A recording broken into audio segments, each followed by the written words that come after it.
Welcome to the Tuned and Strong podcast, episode 14, I think. We're getting up there. We are. Good for us. It's been a year. It's already been a year. Yeah. Ish. It's March, right? Yeah. It is March. Yes. It's been a year. I am Angela McCuiston of Music Strong, and I am joined by... I am Dr. Jen Cavus of Tuned and Toned Performance. And we're going to be continuing on today with the theme that we've had the last couple times, which was healthy habits. And based on that, we've got this lovely book that Angela's been working on. It's not a small one, FYI. If you're seeing this is why it's taken us a couple episodes to work our way through this, and we're going to divide this into two parts so we don't spend hours talking like we do. Right. But yeah, the book is called No Sweat, and it's by Michelle Segar. And it's how the simple science of motivation can bring you a lifetime of fitness. So the first thing we're going to talk about, and the reason we're talking about fitness, and yes, we are musicians, you can make that crossover between musicians and fitness and vice versa, and the practice room and your life. A lot of this can have cross genre applications. Mm-hmm. So do you want to practice? Should you practice? Do you want to play your instrument? Do you want to do your job? Do you want to play? Et cetera, et cetera. It can go everywhere. But since we are strength coaches, we're going to apply this to exercise, and you can draw your own meanings from there and then leave us comments on what your thoughts are. Yeah. So the first thing we're going to talk about is, what is the meaning that exercise has for you? And the author starts with talking about this guy named, we're going to call him Jack. She said, well, what is the meaning exercise and diet has for Jack? And he says he didn't think about it. So how many of us don't think about it? We just do, right? So he says, well, I never thought about it. At first, I want to work out, and then I just don't, right? Right now, exercise just means failure and humiliation. Yeah, so when we decide to focus on our body shape or our health, we rarely stop to ask ourselves how we're thinking and feeling about this big change we want to make in our lives. Instead, we just jump to the doing part. We're like, nope. How many times have you and I felt uncomfortable in our bodies? And we're like, nope, I'm just going to work out. I'm just going to change my diet. And it doesn't matter how radical or how simple it is. We just jump to the doing. We don't focus on what exercise or diet means to us, right? Mm-hmm. Mm-hmm. So what does the word exercise mean to you?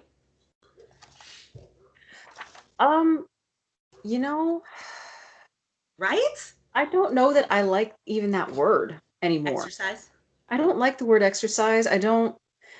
I'll use workout because it's just a convenient programmed word, but really I don't care for that either because of the implications it has. You know what I mean? Yeah. I've started switching from exercise to what it is I'm specifically doing. Like I'm lifting today. Lifting has a different meaning for me. I'm challenging myself. I'm seeing what I'm capable of. Or I'm biking today. I'm building my cardio capacity in a way that feels good to me versus like, oh yeah, I'm going to go do my cardio now. Like, no, I'm biking. I'm going for a run. I'm sprinting. I do the same. Yeah, I don't like exercise because it immediately puts me in that mindset of like, oh yeah, I got to go do this thing. Right? Yeah. Yeah. Yeah. So she mentions, she says, although you may rarely stop to consider what something means to you, everything in our lives does have a deeper symbolic meaning that is unique to us. So you just answered it that way. I do the same thing. What's funny is I'm part of a bunch of biking groups on Facebook, and I'm on Strava. You guys are on Strava, come find me.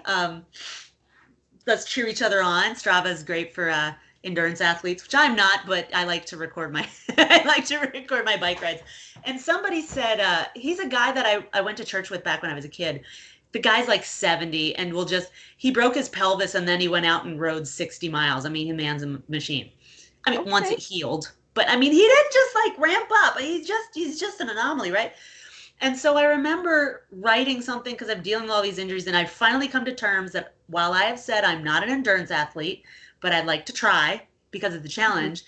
It's okay to also not be an endurance athlete just because I'm surrounded by crazy bikers who think you're just like, I have one friend who said, well, if I'm not going to do 100 miles, why bother? I'm like, I don't know, because it's fun.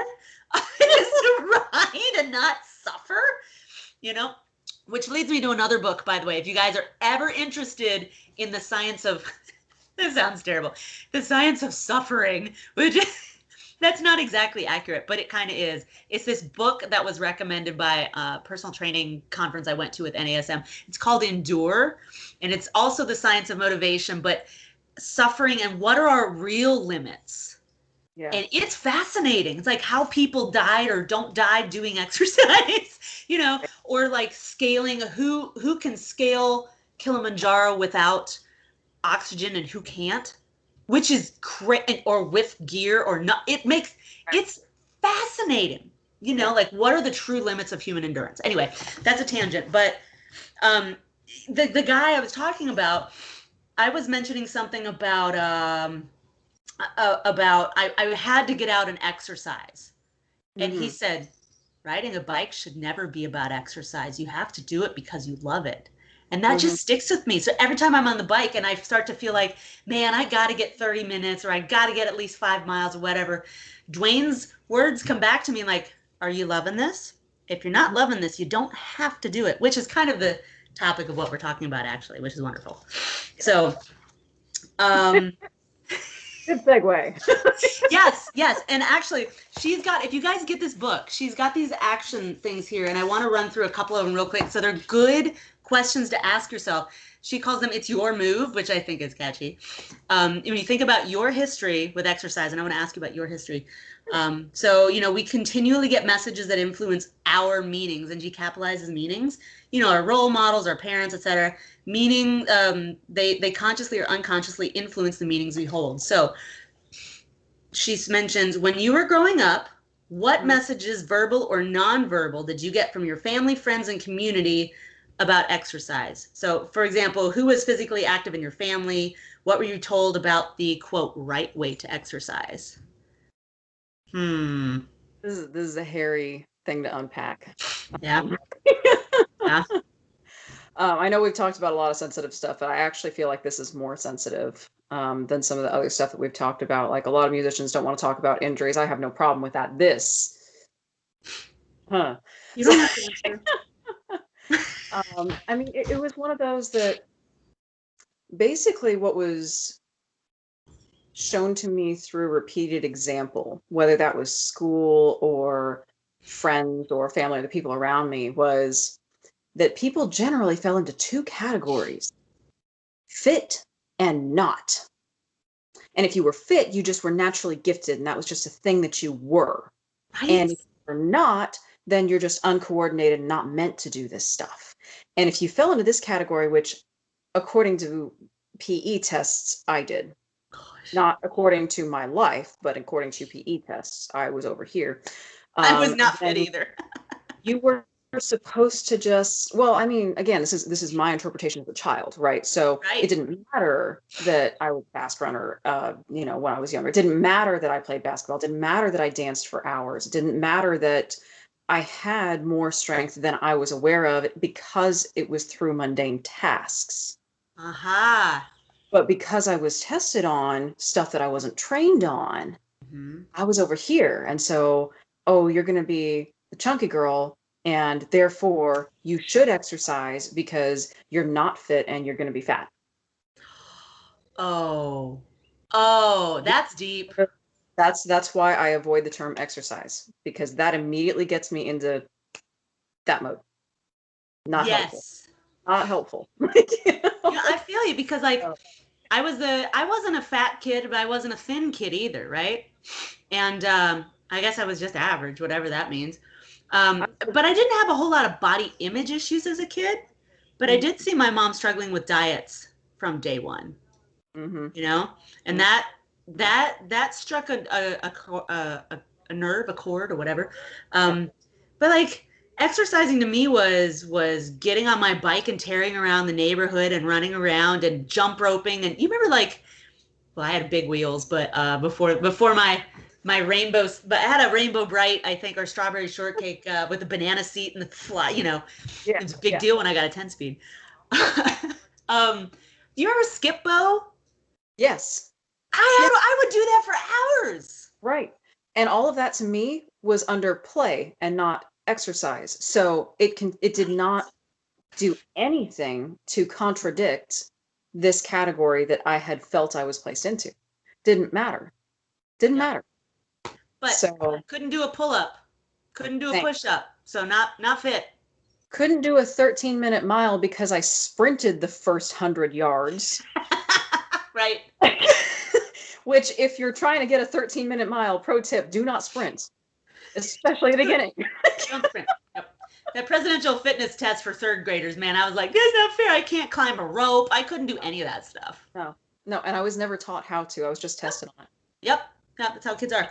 So that's a fun one to unpack, but here's another one. So what adjectives come to mind to describe the images of people exercising that you typically see in the media? What do you think these images are trying to sell you? That's a whole... Right? We may need to save that for a different episode, because that's something I would like to get into, but if we do it, it's going to be No worries. I'm gonna continue just to read these so you guys have these for food for thought. Yeah. So we're talking about what adjectives come to mind to describe the images of people exercising that you typically see in the media. What do you think these images are trying to sell you? How have these images made you feel about yourself? How do they make you feel about exercising? What have these images motivated you to do? What do these images motivate you not to do? And then based on your answers to those questions, what does exercise mean or symbolize to you? So that's a whole lot, but we're going to move on to the vicious cycle of failure. Yeah. And if you're watching this, you can see what the vicious cycle of failure is. Feel free to screenshot this. So it's the cycle of try, fail, try again, fail again. It's a vicious cycle of failure because it sets us up to fail again and again and again, despite our best intentions. Right. So every failure, every bad experience reinforces the meaning we hold for exercise, which, if you haven't guessed already, is bound to be negative at this point. So we start with, where do we start? We start with the wrong why, and we're about to unpack that. If you've read Simon Sinek's book, The Power of Why, right? Is that right? The Power of Why? I don't know this one. Well, it's in my room. Anyway, everybody who's read that book is like screaming at me what the name is. But it's all about what is your why, right? And that's not always so easy to get down to the nitty-gritty. Like, I'm doing this group coaching program I'm launching, and the whole point of it is I had to get down to the very nitty-gritty of what do musicians really want? And I did say they want fitness. That's really generic. What does that mean? Yeah. I think this week I've figured out we want job security is what we really want. Yes, I would say that's that's probably really the biggest. Right. If you're going to get a musician into it for musicians' reasons. Right. Job security. We want to be able to play our instruments forever. That's all we really want. Yep. We want our bodies to just do what they're supposed to do. That's another topic. But so if we start with the wrong why, I want to be healthy, quote unquote. Right. It becomes a chore, then it becomes a should, and then we fail, and then we search for the next wrong why. Right. Yeah. Or we come back with the same wrong why, which is something that I've seen again and again and again and again. It's like, well, this didn't work last time, but I just have to try harder. And before we get too much further than that, it was a really interesting study. I got it off of StrongFit. So if you're really interested in it, go search StrongFit, and it's the lobster study that they cite. But it's talking about lobster fights, okay? And funny enough, we have very similar, as humans, chemical reactions in our brains. And we'll talk about the lobsters because that's a little easier to approach. So male lobsters fight each other, right, for dominance and position, and I don't know, lobster things. Why would lobsters? Lobster hierarchy. Like lobster superiority. I don't know. I love it. But what happens is they fight each other, and the one who wins gets bigger physically. The one who loses is more likely to lose the next fight, even if it's against a lobster who is smaller. Yeah. The more losses the lobster racks up, the more kind of like this the lobster behaves, the more likely it is to lose again and again and again, even when it shouldn't. Even when it shouldn't. Doesn't matter. The more wins the lobster gets, the bigger and badder, and like even when it shouldn't win, it wins the fight. You know what I mean? Yeah. We are very similarly wired according to this same study, which again, I can't cite it because I would have to go find it, but look it up. So if you think about trying to start an exercise program and failing at it as a loss, you're in a fight with yourself and you just lost. Huh. Every time you lose, it's going to get worse. Yep. If you come into it with the right mindset, which is we're going to unpack in a second here, if you come into it with the right why and you win, you're more likely to continue on. You're going to continue to win. You're not going to get into this cycle of like, exercise is the worst thing ever. I should do it, whatever. And then you're just done, after a month or so. So yeah, that's my little tangent there, but we're great. literally chemically wired for that. Yeah. So it is very important if you're thinking about starting up, before you start, make sure that you have the right reasons to be there. Right. So she starts talking about like what some of the wrong reasons are. Yeah. Better health, weight, better quote numbers, whatever your blood work says, or 20 years from now, cholesterol, heart disease, diabetes, wanting to avoid certain health problems, or I just want to quote be healthy. Also a wrong why. Ooh. Yeah. I hear that all the time. Let's unpack that because it seems like being healthy, right, should be a great reason to get us into the gym. Why you would think you are wrong. I gotta find the reason for that in all my notes here, but okay. I'll get back to that in one sec. Yeah. But so why on earth do we keep doing the same thing again and again when it has led to failure? We do it because the meaning we hold for exercise. Yeah. Right. Mm-hmm. So we are hardwired to choose immediate gratification over long-term benefits. So if you're doing something to avoid looking a certain way or having a certain problem decades down the road, you're less likely to stick to it than if you get immediate gratification out of it. Right. So yeah. And that's go ahead. Sorry, that's a little bit of that whole why being healthy is a problem why for showing up. Yeah. Right? Because if you're going it's that you were talking about the guy with the who felt like he was just humiliated and well, with the injections, the one who had that disease. Oh yeah. I'm trying to find that. Yeah. Basically, the guy had hepatitis C, and he had to give himself injections. I don't know, once a week or once a month or whatever it was. I got to find it. But the point is, he knew he was going to feel really bad that whole day. And so the point was, if he didn't give himself injection, he died of liver failure in 30 years. Well, if he didn't, he went from trying to avoid that behavior to, hey, I know I'm going to feel really bad. So as a reward for doing this thing I don't like, instead of avoiding something, I'm going to reward myself with watching my favorite movies all day. Yeah. And similar, I say similar, it's kind of personal tangent again.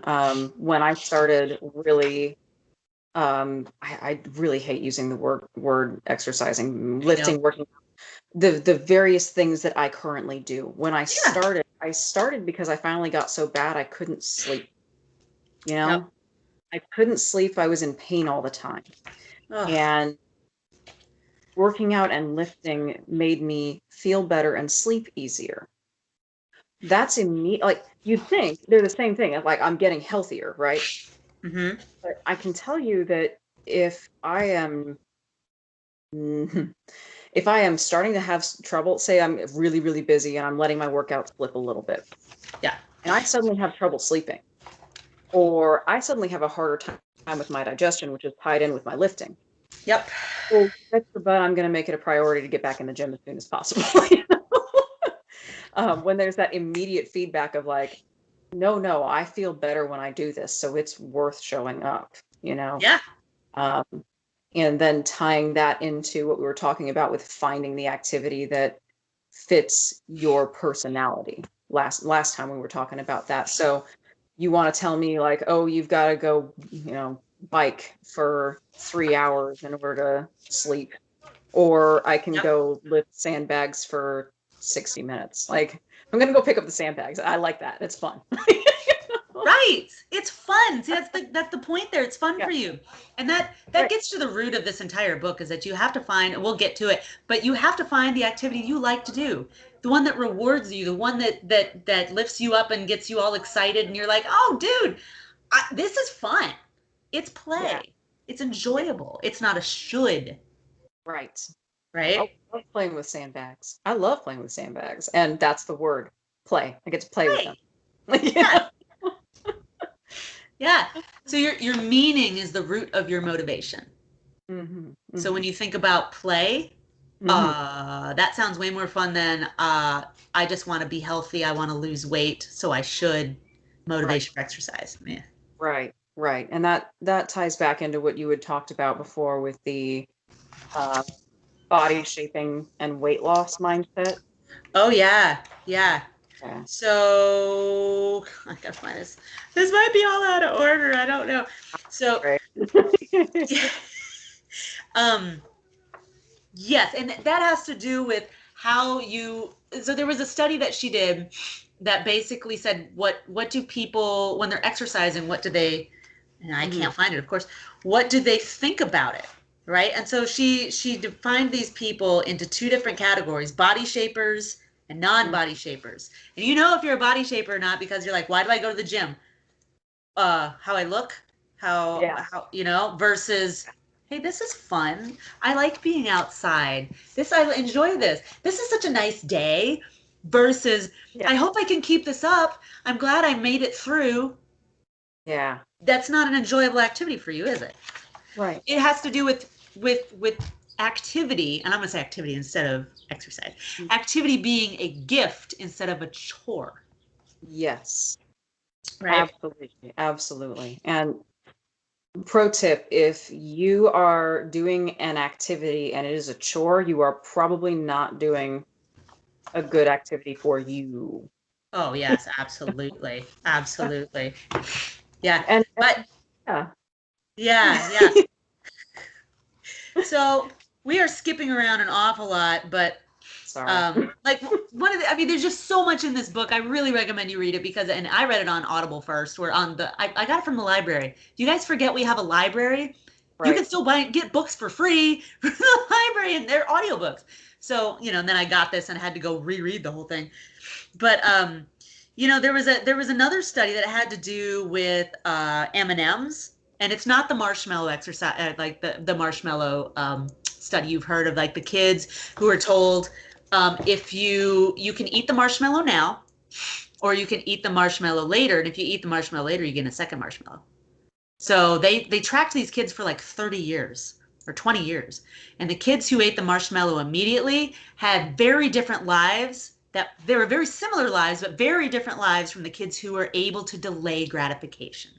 That's another study. That's not what we're talking about. So if you Oh, haven't heard about the marshmallow study, go look it up. It's a pretty famous one. But this one, there's a, I'm not going to get into it. There's too many things. So okay. we're going to get to feelings trump function, Yeah. right? It's all of this is really connected, but so like in general, human beings approach things that feel good and they avoid things that feel bad, obviously. So there is there's this and other research that strongly suggests that we must care deeply about how being physically active makes us feel if we hope to make a lifetime out of it, not a should. How does it make us feel? We want to Right. sustain a lifetime of it, Yeah. right? And I'll tell you right now, I do follow several senior ladies on Instagram and social medias who are incredibly active women. One of them is like a competitive ninja warrior. Dude, really? Yeah, she's awesome. She got her first pull up at, I think it was 60 or 65, and now she's a competitive ninja warrior. Atta girl. And I saw another one that was this woman in India, who is an 83 or 84-year-old power lifter. Yes. You know, and she's like in her sari in her home doing plate squats to a chair and like deadlift. No. Like, oh my God. First off, it's adorable. Second off, you're watching them doing this going, they are having the time of their lives. Right? You know what I mean? They don't care. And I can tell you right now that both of those ladies are not going to be having a problem carrying their groceries inside. You know what I mean? No, or their grandkids, or Right. any of it. That's so true. That's awesome. That's so motivational. You're just like, yeah, get after it. It's so nice to see older people doing stuff like that because like the symptoms of old age are the same as the symptoms of disuse. Yeah. Yes. And right? The takeaway into what we're talking about is they're still doing it because they love it. Yes. Yes, they happen to look healthier and more fit and thinner, if that's your goal, than a lot of the other ladies their age. Yes, but that's not what when they're talking about it, when they're showing them their work. Yeah. That does not come up at all. At all. Right. Like, these are not people who do this if that was their motivation. Yeah.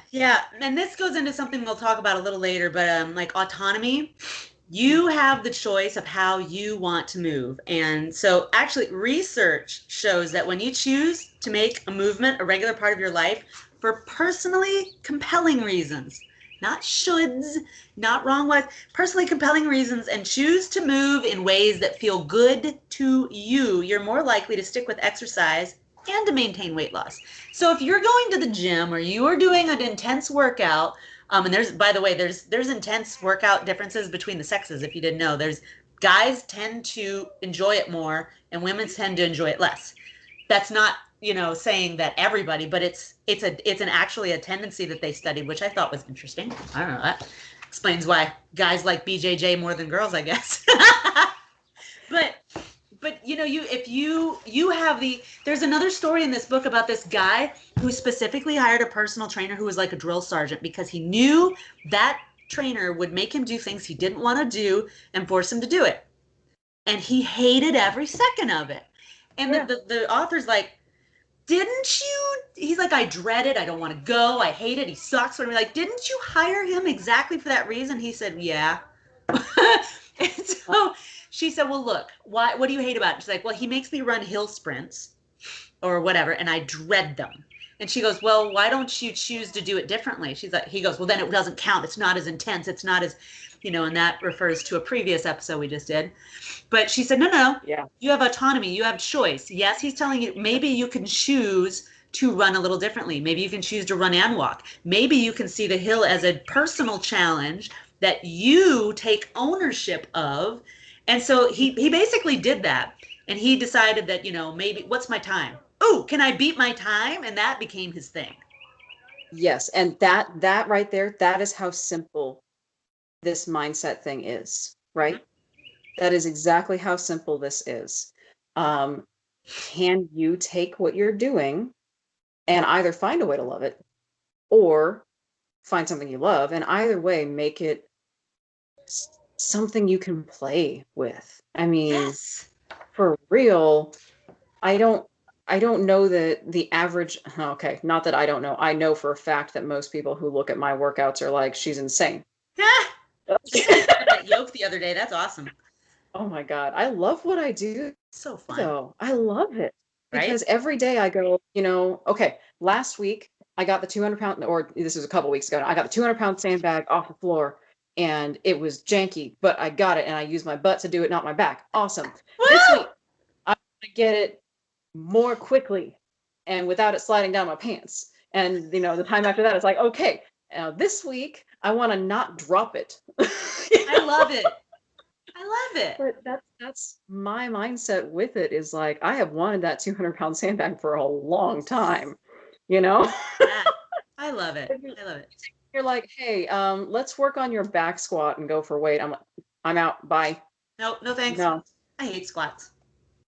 I'm Just not a working on squat fan. loving them, but man, I have to do them my way. And that's something that Yes. like I can squat a sandbag now and be happy with it. Okay. I'm working on air squats safely. And what I didn't like was my knees always got blown up. I'm like, yeah, because I was squatting wrong. Ah, yep. Yeah. So Form above all. right. Yep. Well, and that was actually part of the problem too. It's like, oh no, they look fine. So they're fine. I'm like, great, but I can't feel my butt. Not fine. Not Not fine. Doesn't matter that it looks fine. If I can't feel my glutes, not a healthy squat. Not healthy. No. Nope. Mm-mm. Nope. Absolutely So, not. So last thing I want to go back to is the gift versus chore. yes. There's some stuff I highlighted that I don't want to paraphrase. I just like it how she says it better. So she had a client named Cheryl, and she's talking about listening to her body's messages. So try this, I suggested. The next time you find yourself resisting exercise or you don't want to do the workout you planned, just stop a minute. Don't do anything. Yeah. Just stop and close your eyes and ask yourself what type of movement would feel good to do. If it's nothing, that's okay too. Yes. Right? Yeah. Yeah. So then she goes on. So the client, oh, go ahead. No. I just on that. You finish your story, and we'll come back. Sorry. Okay. So she said. So the client went on to like. She decided. Well, I like yoga, and I really like the one where we stretch out at the end on the floor in this pose I can't pronounce, corpse pose, actively doing nothing. And she said that sounds even less like exercise than I thought. And the author says, don't worry about it. The goal is to reconnect with your preferences and likes. What you choose to do right now is not that relevant. Your body's just letting you know what it wants, and apparently this is the way it needs to move right now. Listen and let me know what happens. So then, this lady ended up dropping all this weight and changing her life and doing all these things, but it's because she started paying attention to what her body really wanted. I mean, how many times have you had a workout plan and you're just like, I just don't want to do this, but I have to do this? And then and hated it. And then how many times have you had a workout plan and you're like, no, I hate going for walks. Mm-hmm. It's so slow. But I didn't have a bike yesterday, and I couldn't bear to go sit inside in a coffee shop with Wi-Fi. Right. I was like, no, I'm gonna go for a walk outside. As much as I don't like it, and the sunshine was amazing, and that's what I needed, and that was fine. Yeah, and same deal, by the way. And this is what I was gonna say is that it doesn't matter what level you're at. You know what I mean? No. If you're second year functional fitness person, to avoid any problems there, experiencing some burnout, because that's common in second year for that thing. Or if you're a power lifter and you're like, why am I here? Why am I doing this to myself? Yes. How advanced you are. Like you and I, right? We're coaches. Right. We've been doing this for years. We're coaches. We're a little bit insane according to some people because of what we like. But I mean, I had a sandbag workout today, planned for today. I love sandbags. They're my favorite thing ever of all time. Yeah. I can't bring myself to do it today. I started actually a couple hours ago beating myself up about, oh man, I'm not getting my lifting today. And then tomorrow's too busy to do it. And. Yep. Here's the thing is that I know if I try to force this workout, I'm going to hate it. I don't want to hate sandbags. Okay. So I don't want to lose my lobster fight on sandbags. Like, I don't want to hate sandbags. No. And I'm getting this signal because I'm very attuned to my body. I'm super sensitive. If I go do this sandbag workout, even though it's light, I'm going to hurt my knee. I'm going to hurt my right knee specifically. That's what it's telling me. I'm like, I don't need to do that. So my plan is I am literally going to go for a 20-minute walk. 20 minutes, that's it. End of story, end of day. And same thing over the last summer when everything was shut down and like I couldn't get to the gym. I couldn't, there's no barbell, whatever. And I really don't want to lift. I really don't want to force myself to do this stuff. And half the time my workouts were, what do I feel? What would actually get me to show up Yeah. What would feel good to you right now? Actually is going to get me to be like, okay with showing up. And usually it was like you have warm-up list that's this long, you've got this types of sets, you got accessories. Yeah. No, I would show up last summer and I would do a couple little core activation things. I would pick up the sandbag a few times. I would walk with the sandbag a few times, and then I'd throw that thing over the bar repeatedly until I couldn't, and I'd be done in like 45 minutes. I remember that. And it was wonderful. Every time I was like, you know what? I just want to do bag over bar. Fine. But I showed up. I could. Right? So there's couple more points that go along with that. Liking a specific behavior after learning that is associated with a positive reward, like more energy, triggers wanting to perform that action, similar to a Pavlovian conditioned response, and consistently motivates that behavior. So it's exactly what you're saying. I mean, that's what you wanted to do and you like doing it. And like, I'm just going to do this again. Hey, now you're wanting to move because you're looking forward to doing that thing. Exactly. And when you don't want to do that thing, don't do that thing. What would feel good?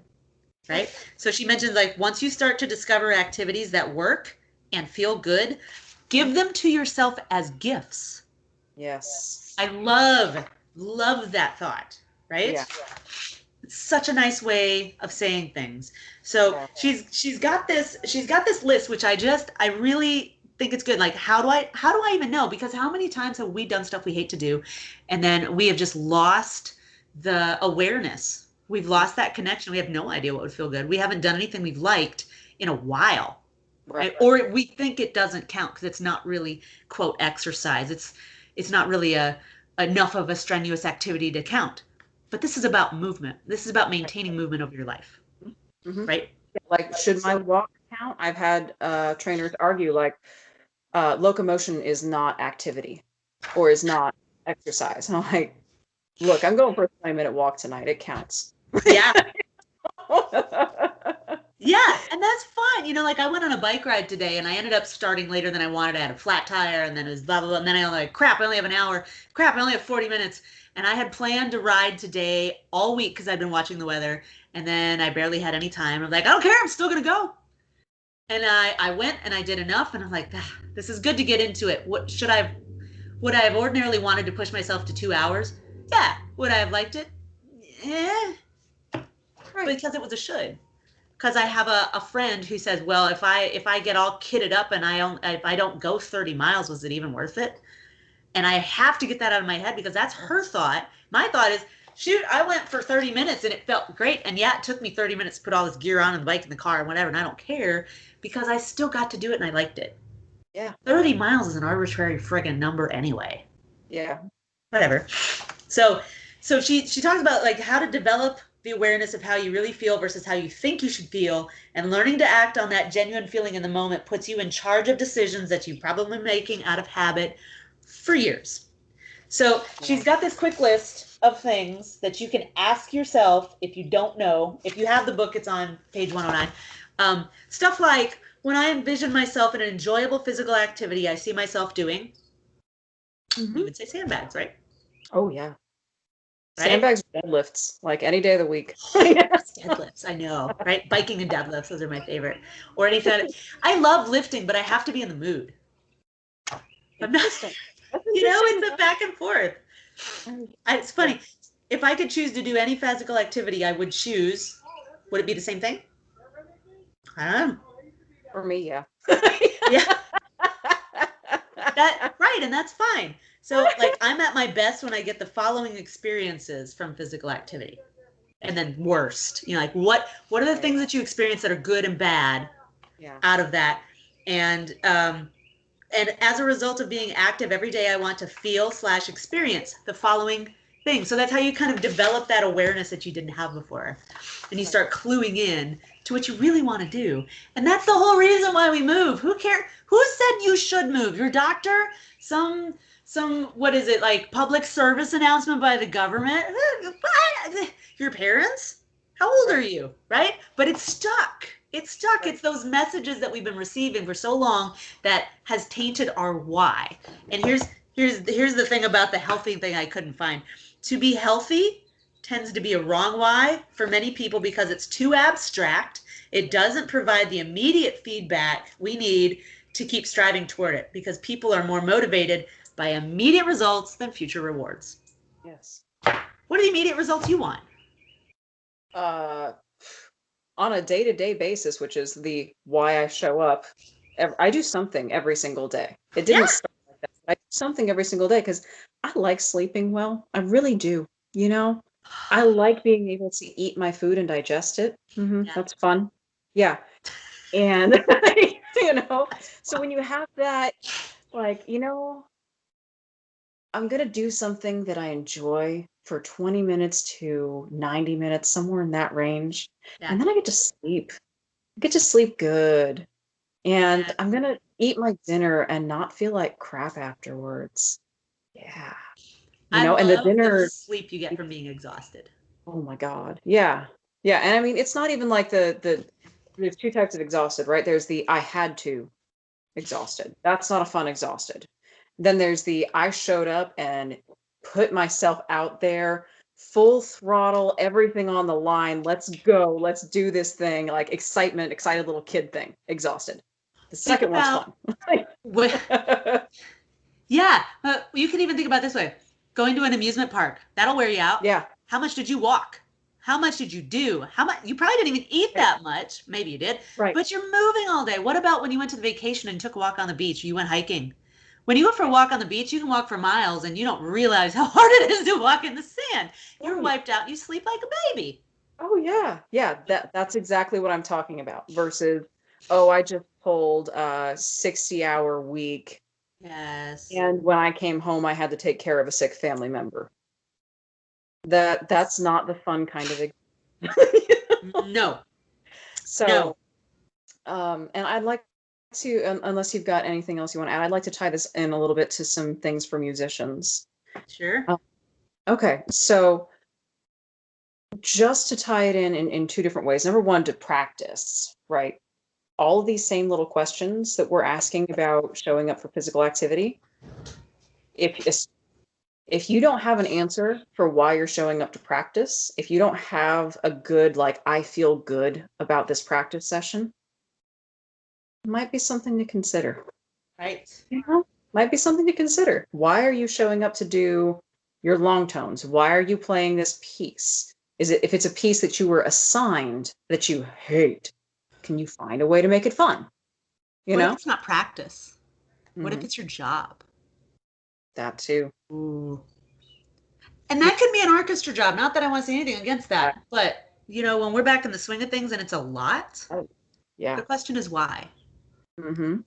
Is it burnout? Why? Why are you not looking forward to this? What would feel good? Mm-hmm.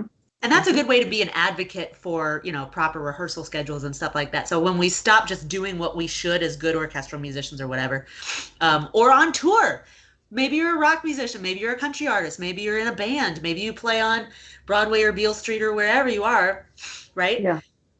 How many shoulds are we living by as musicians when it comes to our playing rehearsal schedule? What we will accept in terms of money versus time. All of those things, they all tie together. And when you start reconnecting with yourself, it's easier to set boundaries and then have those conversations to advocate for ourselves and advocate for ourselves as a community. Yes. And we will unpack that a little more in next week's episode too. So we'll come back and reference this one.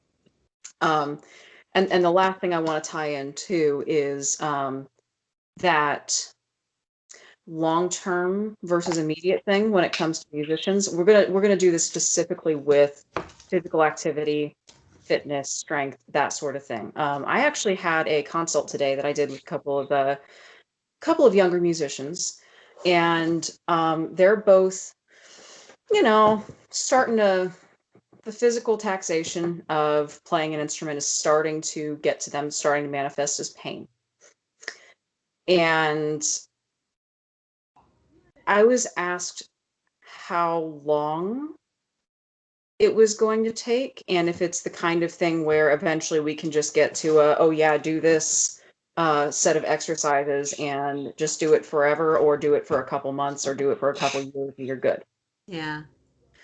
So that mindset, when it came down to it, and it was it was hard to explain because I'm such in a different mental place, and I knew where they were because I had been there, but I have an extra, 10 to 15 years of experience on this. Right. I'm like, okay, how do I translate this into Jen from 10 to 15 years ago, Um, I thought for a long time that it was about strength was going for musicians going to be about avoiding injury. And that's a big draw to get people to pay attention. So you'll see it a lot for advertising, which again we'll unpack in next episode, because that gets our attention, right? If you are trying to do physical activity to avoid injury, you're going to end up in the same category as the weight loss people. It's going to be a chore. You're not going to, but I have to do this. I should do this, or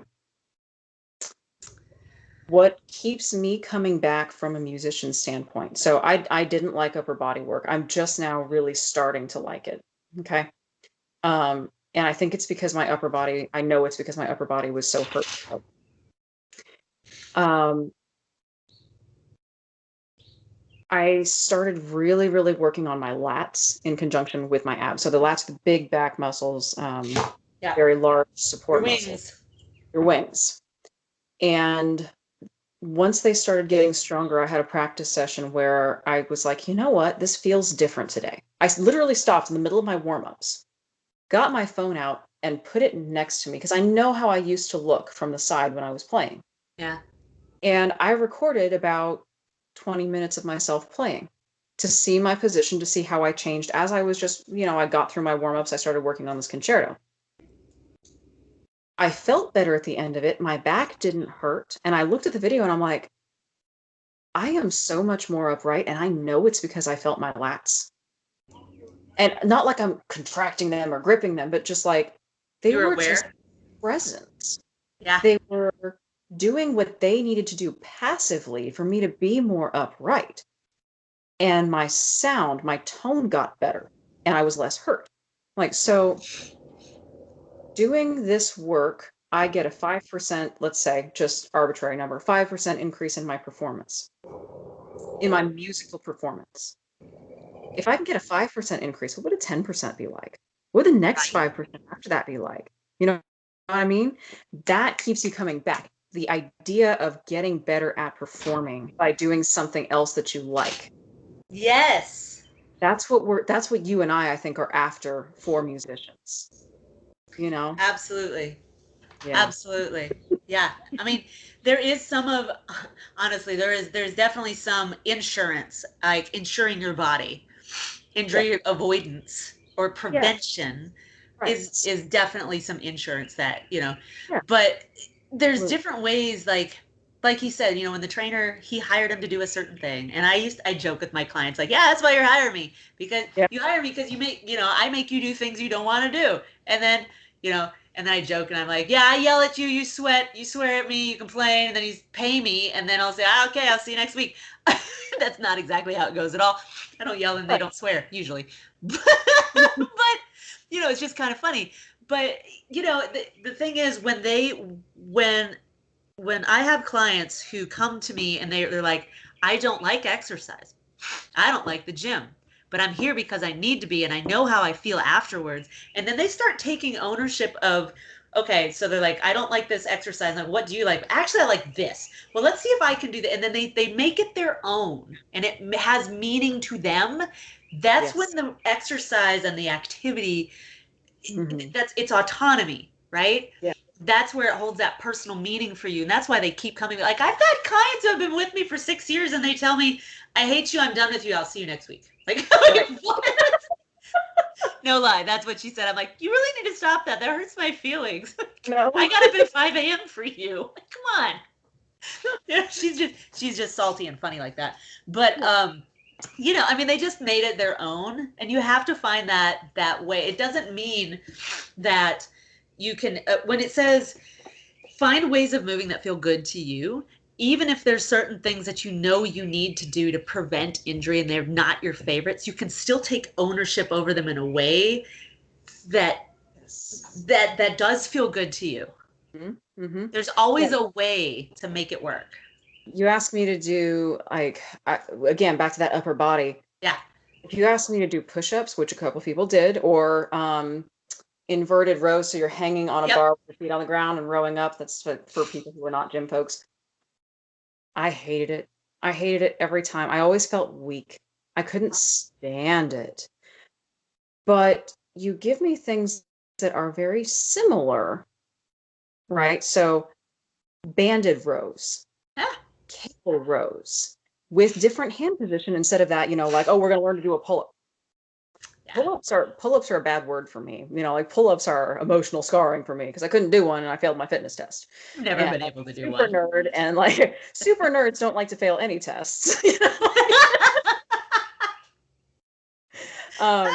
True. So you do that, but then so we're gonna take you and put you in a different position.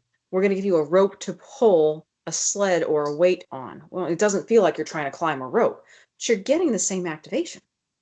Right. You're getting the same activation. Yeah. In a way that doesn't traumatize you. Yeah.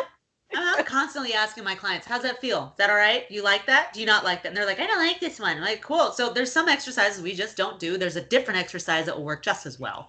Yeah. And it makes me be more creative. But, we can also change out attachments and handles. And, some people have a tactile thing. It's fine. But when you find, like, I have this one client that came to me for lower back pain, and she doesn't really exercise any other way. Like, she'll go for a walk every once in a while. But, like, she doesn't take any classes. She doesn't really do much of anything. She just doesn't. She's like, I want to be strong. I don't want my back to hurt. I want to be able to pick up my niece and nephew. I'm like, right on. She has no more back pain, right? She is solid. We're still working together. It's great. But I looked at her and I'm like, I'm going to get you to deadlift. And she's like, what? So before she moved, I got her to deadlift. And the look on her face, I have it on video on YouTube. She's like, she just got this like, yeah, I did that. It did hurt. It felt good. Like she started to own her space and herself. And those movements, she's like, I can do this. And she could she wrote me the most awesome testimonial. She's like, look, my whole life has changed because now I have that feeling of I don't have to be careful of every motion in daily life. Right. That is a huge gift. It's my favorite.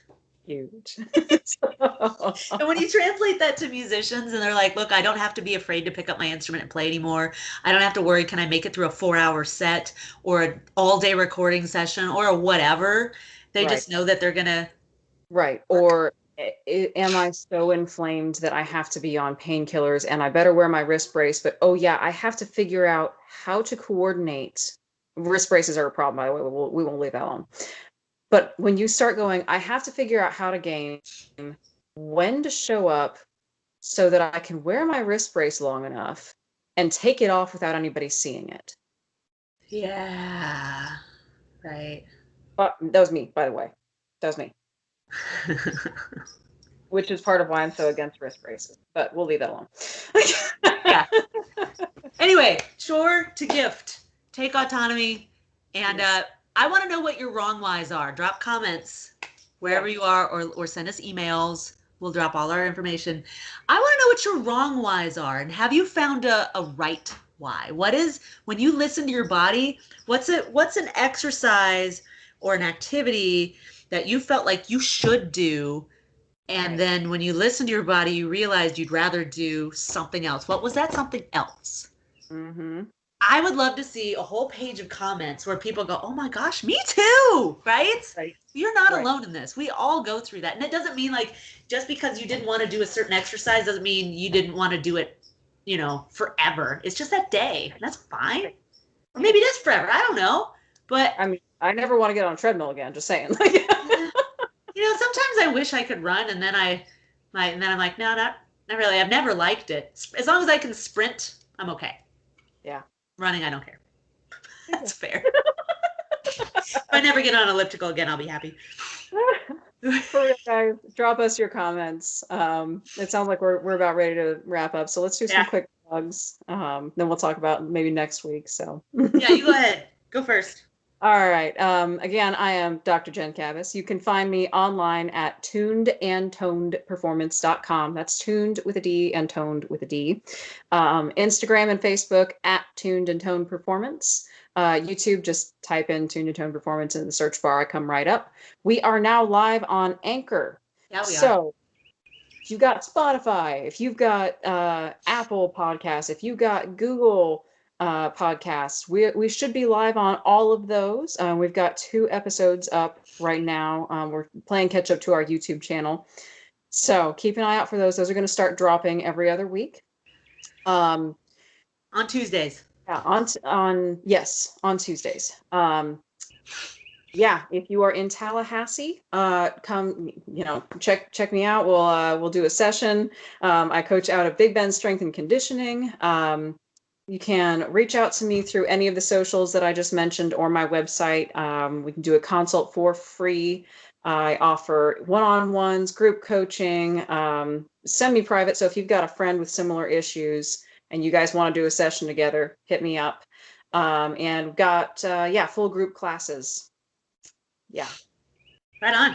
That's what I got. And I am Angela McCuiston. You can find me at Everything Music Strong. So website Music Strong, Facebook Music Strong, Instagram Music Strong Fitness, Twitter is Flute Angel with a J, but I don't really tweet much. So, but I'm there.